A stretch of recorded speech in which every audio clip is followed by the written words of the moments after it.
Bismillahirrahmanirrahim. Assalamualaikum warahmatullahi wabarakatuh. Saya Salma Indah Maharani dengan NIM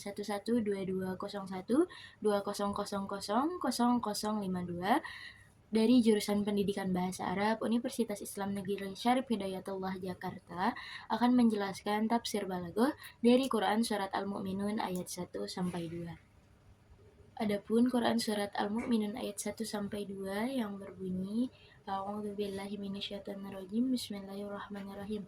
Qad aflahal mu'minun alladzina hum fi shalatihim khashi'un. Shadaqallahul azim. Kata yang pertama yaitu kata qad.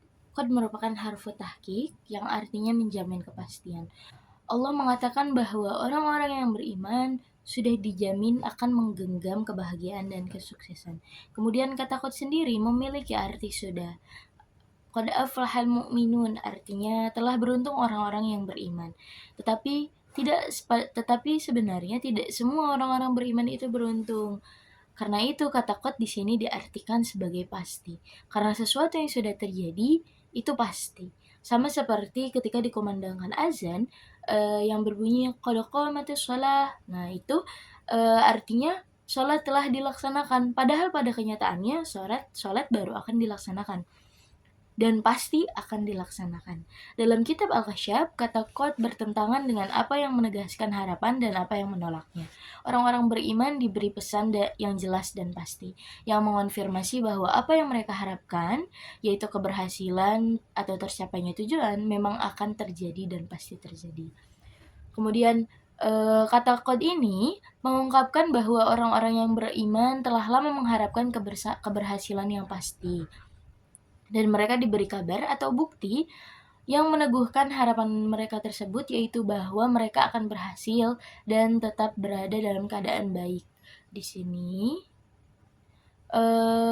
kata qad berfungsi sebagai untuk menegaskan atau memastikan hal tersebut atau memastikan berhasil atau tercapainya tujuan orang-orang mukmin. Kemudian kata selanjutnya yaitu aflaha. Dalam tafsir Al-Wasit, al-falah artinya keberuntungan atau keberhasilan dalam meraih tujuan yang diinginkan, mendapatkan harapan berupa kebaikan dan menghimpun sifat-sifat sempurna di dalamnya. Kemudian aflaha berarti memperoleh apa yang diharapkan. Itu sebabnya petani dinamakan dengan falah karena ia memperoleh apa yang diharapkan. Seperti contohnya dia menanam benih tomat dan dia berharap benih tomat ini akan menjadi buah tomat. Maka ketika tomat itu bertumbuh dan dia berbuah, maka dia menjadi tomat. Itulah kaitannya dengan berarti memperoleh apa yang diharapkan. Kemudian dalam Al-Kasyaf, kata aflaha berarti berhasil atau beruntung, termasuk dalam kategori kata yang menyatakan hasil dari suatu usaha atau tujuan. Dan ini juga berhubungan dengan kata al-falah. Kemudian selanjutnya al-mu'minun. Dalam Al-Kasyaf, definisi orang mukmin itu terbagi menjadi dua konteks. Yang pertama, dalam bahasa, mukmin berarti orang yang membenarkan atau meyakini kebenaran, terutama tentang tauhid dan iman. Kemudian yang kedua, dalam syariat atau dalam hukum Islam, ada dua pandangan mengenai siapa yang disebut mukmin. Pendapat pertama, yaitu setiap orang yang mengucapkan dua kalimat syahadat, mengakui bahwa tiada Tuhan selain Allah dan Muhammad adalah utusannya, baik dengan hati maupun lisan, dan dianggap sebagai mukmin. Kemudian pendapat kedua, mukmin adalah sifat yang lebih spesifik, yakni sifat yang hanya dimiliki oleh orang yang benar-benar soleh dan bertakwa, bukan oleh orang yang fasik atau yang melakukan perbuatan buruk. Siapakah mukmin yang beruntung itu? Mukmin yang beruntung itu seperti yang sudah dikatakan ayat kedua yang berbunyi alladzina hum fi shalatihim khashi'un. Menggunakan kata alladzina disebutkan 1080 kali dalam ayat Al-Qur'an.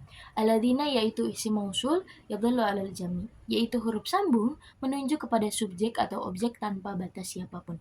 Artinya, baik laki-laki, perempuan, tua, muda, besar, kecil, seluruhnya tanpa batas, melihat, tidak melihat, kaya, cukup.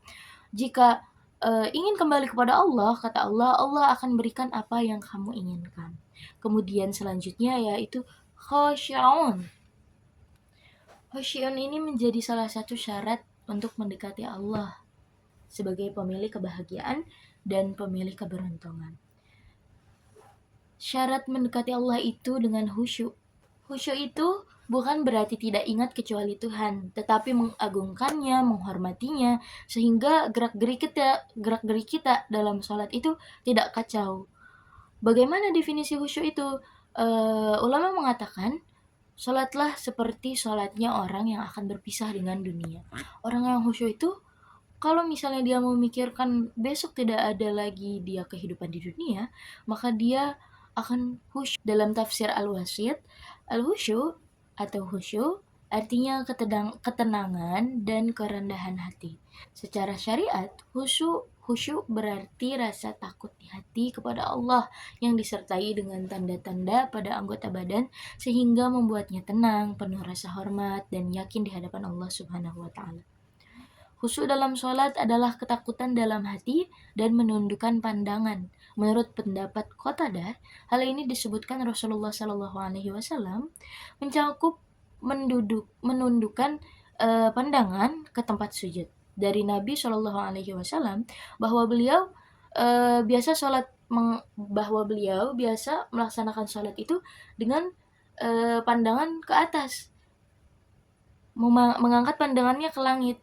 Nah, setelah turun ayat ini, alladzina hum fi shalatihim khashi'un, Rasulullah Shallallahu Alaihi Wasallam membuang pandangan ke tempat sujud. Dikatakan bahwa seorang ilmuwan ketika berdiri untuk sholat tidak memikirkan hal-hal duniawi. Ada juga yang mengatakan bahwa khusyuk adalah konsentrasi hati kepada Allah yang tercermin dalam pandangan mata yang tertuju pada tempat sujud atau pada saat sholat, serta menjauhkan pandangan dari selain itu. Dan memandangkan pandangan ke tempat sujud menjadi di antara tanda-tanda khusyuk seseorang yang melaksanakan sholat, yaitu salah satunya memandang ke tempat sujud, kemudian menjaga ketenangan dan ketentraman, serta meninggalkan segala sesuatu yang dapat mengganggu kekhusyuan, seperti memainkan pakaian atau tubuhnya, atau juga menggerakkan tubuhnya. Nabi Shallallahu Alaihi Wasallam pernah melihat seseorang yang sedang memainkan janggutnya dalam sholat. Kemudian beliau bersabda, jika hati orang ini khusyuk, maka anggota badannya juga akan khusyuk. Kemudian pendapat ulama mengenai khusyuk dalam sholat. Imam Qurtubi mengatakan bahwa para ulama berbeda pendapat tentang khusyuk. Apakah khusyuk termasuk kewajiban dalam sholat atau hanya penyempurnaannya saja? Ada dua pendapat dalam hal ini. Pendapat yang lebih kuat menyatakan bahwa khusyuk adalah kewajiban dan tempatnya berada di dalam hati. Khusyuk adalah amalan pertama yang diangkat dari umat manusia. Adapun dalam Al-Kasyaf dijelaskan mengenai alladzina hum fi shalatihim khashi'un. Jika ada pertanyaan, mengapa sholat dikaitkan dengan mereka para hamba? Kemudian Allah akan mengatakan, karena sholat adalah sesuatu yang menghubungkan antara orang yang sholat dan yang disembah, yaitu Allah. Orang yang sholat adalah yang mendapatkan manfaat darinya. Karena itu adalah persiapan dan bekal baginya, maka sholat tersebut menjadi miliknya. Adapun yang disembah, yaitu Allah, adalah yang maha kuasa dan maha tinggi, tidak membutuhkan sholat tersebut dan tidak mendapat manfaat darinya. Kemudian dalam kajian tafsir menurut salah satu ustadz dikatakan bahwa ketika muazin mengatakan hayya 'alas shalah, kemudian kalimat terusannya hayya 'alal falah. Jadi ketika kita dipanggil untuk salat, hayya 'alas shalah, ayo salat, kita bertanya, ya Allah kenapa kita salat? Barusan subuh sudah salat, kemudian zuhur salat lagi, kemudian asar kita salat lagi. Kata Allah, apakah kamu tidak ingin sukses? Sebenarnya Allah tidak butuh dengan sholat kita. Dengan sholat kita, Allah tidak akan menurunkan derajat Allah sebagai Tuhan. Allah akan tetap menjadi Tuhan bagi hambanya. Tapi yang butuh justru umat mukmin sendiri. Karena di balik sholat itu ada nilai-nilai kesuksesan, ada jawaban untuk kebahagiaan. Jika kita ingin bahagia, kata Allah, maka sujud. Maka akan kuberikan. Bukankah aku pemiliknya? Kemudian kata Allah, kamu ingin sukses, maka ruku, datanglah, karena Allah yang punya semuanya. Karena seperti jika kita ingin kesuksesan, maka kita akan menghampiri sumbernya. Seperti jika kita butuh sesuatu, maka kita akan menghampiri seseorang yang bisa membantu kita.